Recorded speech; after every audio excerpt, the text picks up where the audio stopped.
All right, so in this video, I'm going to be going over the opening of the PinePhone Pro. So I got this so I could run Kali NetHunter Pro, which is designed for these phones. So it makes it a lot easier. So I'm going to open that up. Sweet. Okay, we've got the instructions here. So English, package contents, user manual, the phone, and the Type-C. Okay, I don't need that. What do we have here? Ah, cool. It comes with a screen protector. That's nice. This is empty. Put that over here. And then we've got the phone itself. Case. Also don't need that. Alright, so this is the case, the cable that comes with it.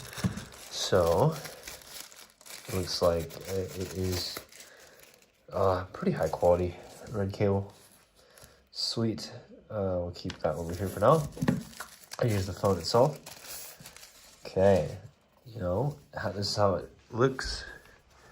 So, it's all right. It feels pretty sturdy. It's got a volume button, and then it's got a power button. It doesn't have anything else. On the left side, I don't see anything. The top has actually a headphone jack, which is pretty rare nowadays. And let's see, we've got on the bottom, it looks like a microphone, Type-C. Then we get the speaker here. Let's see if I can take out the battery easily. Here on the side, it looks like there's a groove to pull it out. So this will just pop the case part open. So that's good. This phone is easy to open. So I'll just pop this side here. Okay, so this is pretty cool. Here's the battery. It says Pine 64 on it, which is pretty nifty. I don't see that too often. And then here's it looks like SD card and SIM card slot. Let's see if this is a plug-in only or if I can like pry it up. It looks like I have to put let's see if I can take the battery out first, actually. Here's a little groove right there. This looks like the speaker. And actually, I noticed right here on the camera, there's a little pine cone in between the light and the camera right there. That's pretty nifty. So I'm gonna take out the battery. Pine 64 battery. It's pretty cool. It's designed specifically for this. Nice. Warranty. Okay. And then, this is nifty. They've got a plastic thing covering the battery, so that's nice. Okay, so here is how the SIM card works. So the SIM card goes in the slot in the bottom there, and then the micro SD card goes on the top. That's what it seems to do. And here is looks like CPU info there. Let me see if I can get a better light shot for it. It's fine. You can look up the specs online. So what and this is the JWD series stuff right there.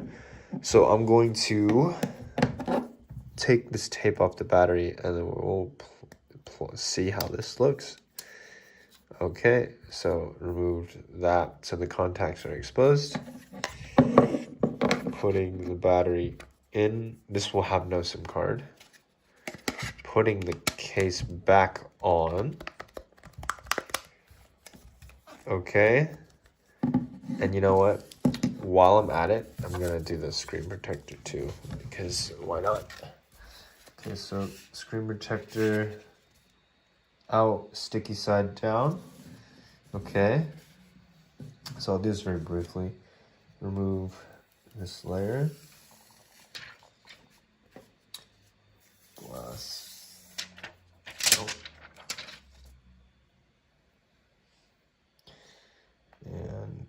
set it on top. Okay, that covers most of the screen. And then with the diagonal motion, just go across the screen protector like that. And then do it to the other side from the middle to get all the bubbles out.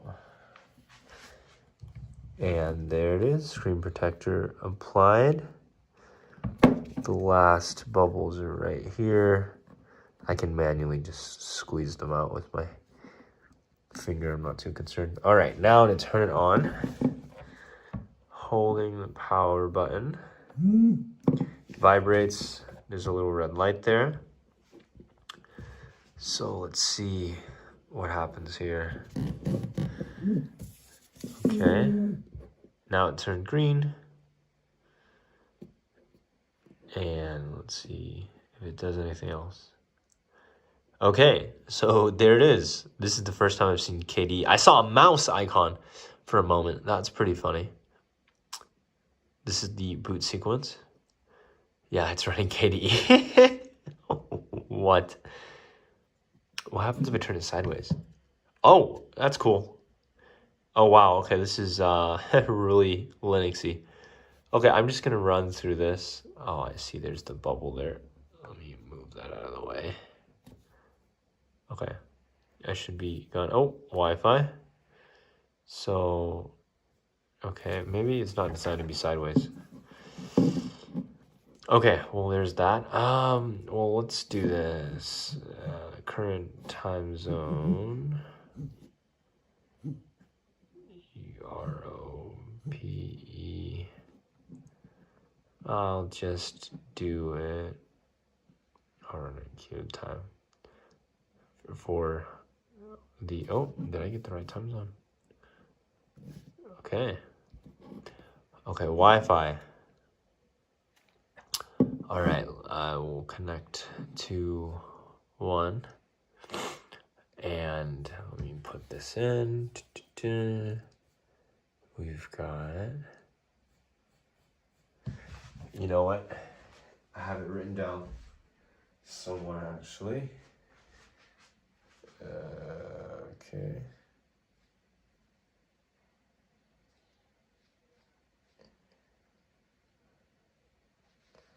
Uh-huh.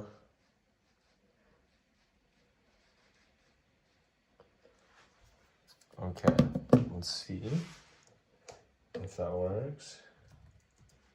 It's always a guess on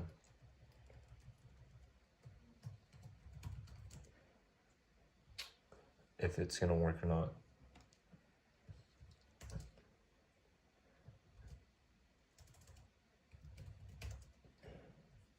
All right, so here we go. All right, so this is what happens if it fails. So I actually have the correct one now. Let's see, let me get this thing going. All right. So it's kind of slow. Let's see if this works again. Okay.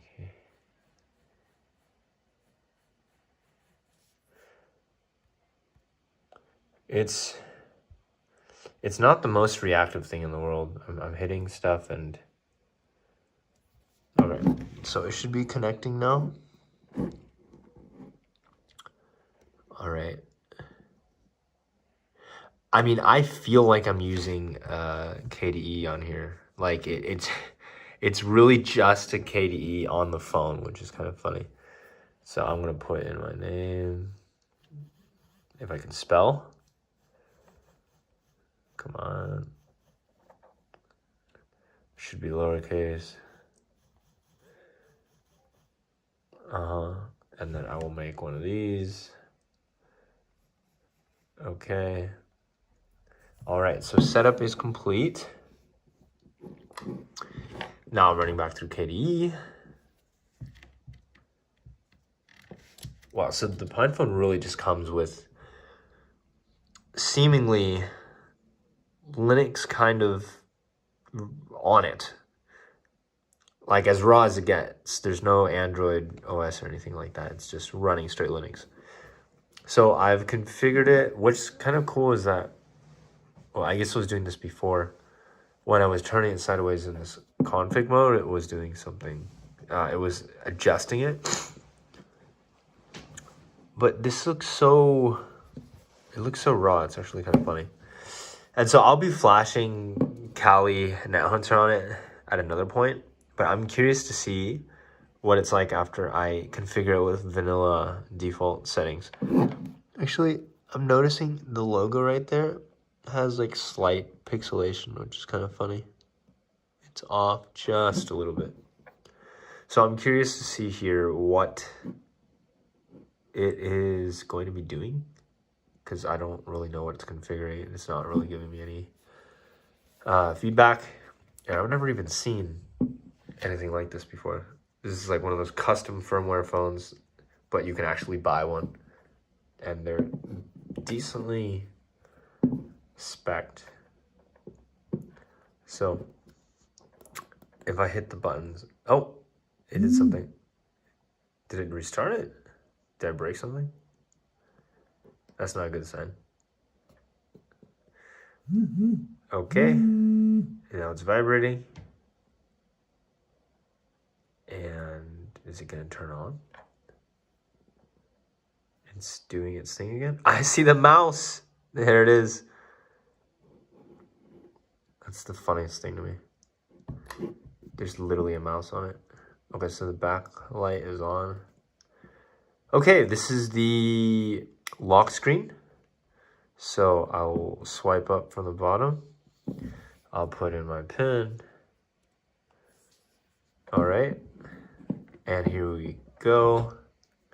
Okay, so I cannot move left to right or up and down. Oh, I can, but it was delayed. How does this work? Okay, so I can move up. Has different applications. So it comes with, on the home screen, the phone. So it looks like it's just a phone application. Great. The space bar. Okay. It looks like the SMS. Okay. And then there's Angelfish, which is something I've never seen before. This looks like the browser. And I can download AdBlock on here. That's pretty nifty. So what is Angelfish? It looks like Firefox. Kind of. All right. Oh, DuckDuckGo, downloads, browser extensions. Oh, wow. I have browser extensions on here. Oh, that's interesting. So DuckDuckGo is the default. Sure. But it says I have browser extensions, which is cool. AdBlock is built into this. So that's pretty nifty. JavaScript you can disable, enable there. Loading images, enabling AdBlock when I open a link or media image. What does that say? Screen rotation doesn't seem to work on either side. Nope. Back to the home screen. So this is the Windows screen, so it's kind of the same like other Androids. Okay, so that's kind of nifty. Oh, and if I swipe from the top, I hit the search, which is kind of cool. It's like a global search. So if I type in Angelfish, okay, so it's kind of like that. What if I type terminal? Look at that. Here we go. We've got a terminal now. Okay, it runs Manjaro, ARM. So if I run ls, very cool. It runs just a normal kind of Linux home right here. So if I go, let me change directory to desktop, and you hit right in tab, I can, oh, that's, yeah. Tab complete, enter, run ls. Nothing inside home, CD, back to main. What happens if I do print working directory? Home, let's see if I can do change directory to root on here. Whoops. So I hit the button there, but it saves the command. Let's see what's in here. Oh, that's a problem.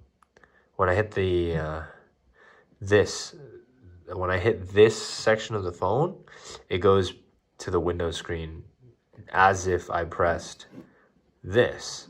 That's quite annoying, actually. So that's not great. But I mean, that's what that is. Okay, so there's a terminal. Fantastic. All right, I'm going to look at the other things. Angelfish. Calendary, I'm assuming it's calendar. Okay, that's a really Linuxy calendar. Clip, videos, clock, discovered. Elsa? Elsa is for what?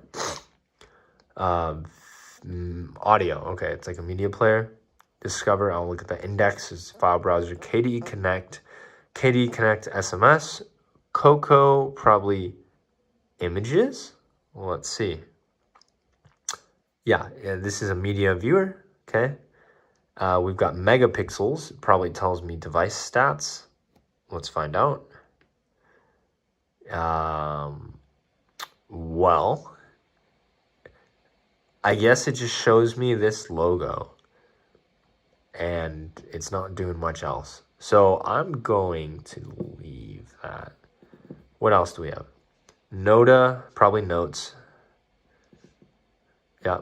Oh wow, that's like a text file. Actually, that's kind of funny.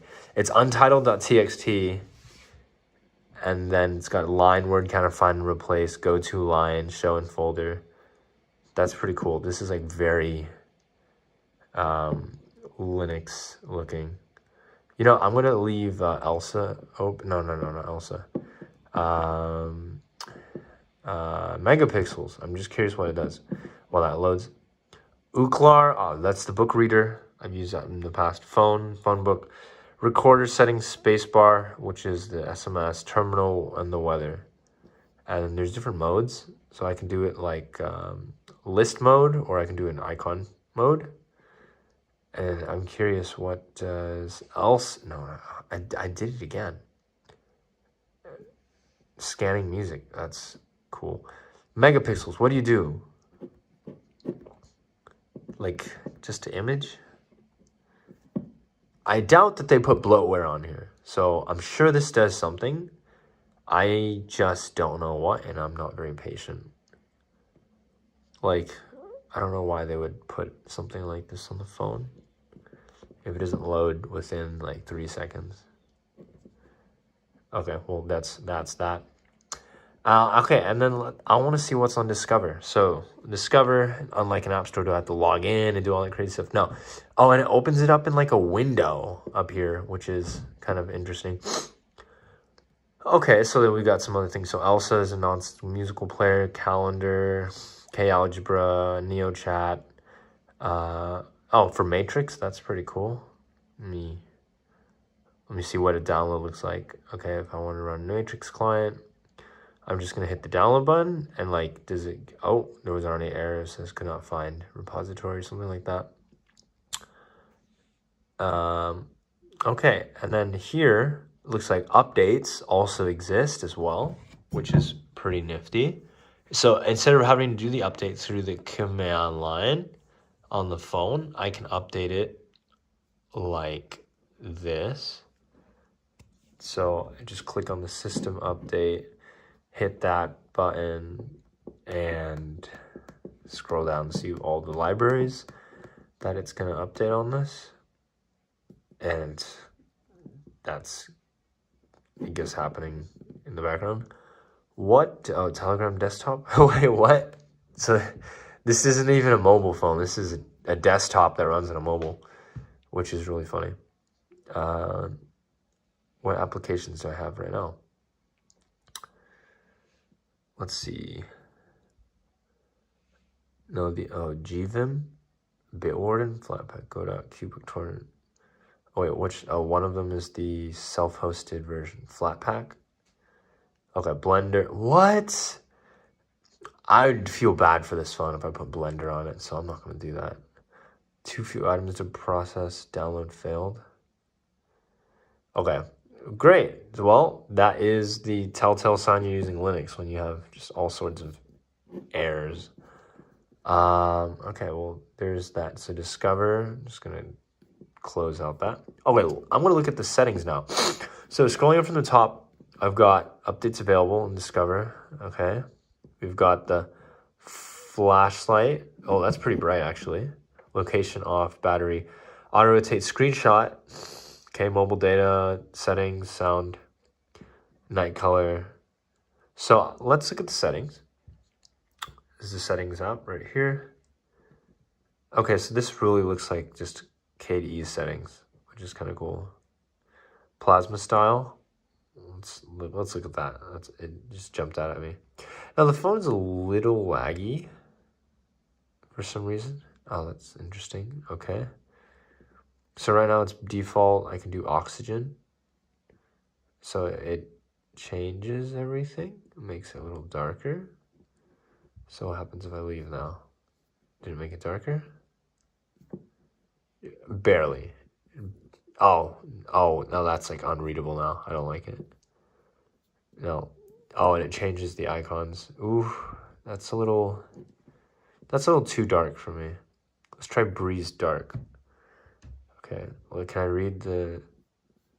Yeah, okay, I can read. It's white text. The other one was black with black text. That was not gonna fly.